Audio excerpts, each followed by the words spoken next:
जय जोहार, जय छत्तीसगढ़ संगवारी हो। कैसे हो? आशा है, उम्मीद है कि आप मन मस्त हो और स्वस्थ हो। जैसे कि आप सबको पता है, संगवारी को नवा बछर आगे है, नया साल आगे है।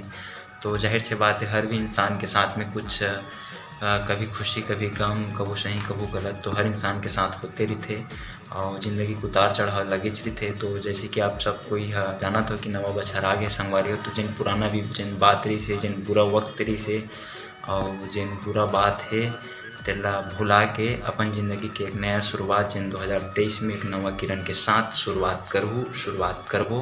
तो आप सब कोई हमर चैनल के माध्यम से आप सब कोई नवा बछर के, नवा साल के गाढ़ा गाढ़ा बधाई और हार्दिक शुभकामनाएं संगवारी हो।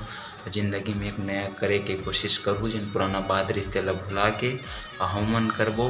और बस इतने बात है संगवारी हो कि नवा साल के हार्दिक शुभकामनाएं हैं। और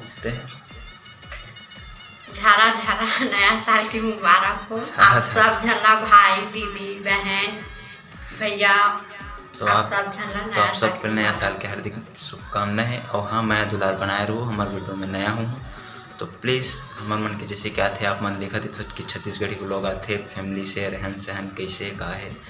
तो मैं दुलार बनाए रहूँ और चैनल में नवा हूँ तो हमारे चैनल को सब्सक्राइब करो। जय जोहार, जय छत्तीसगढ़ संगवारी हो। एक बार हैप्पी न्यू ईयर, नया साल के हार्दिक शुभकामना। जय जोहार संगवारी हो।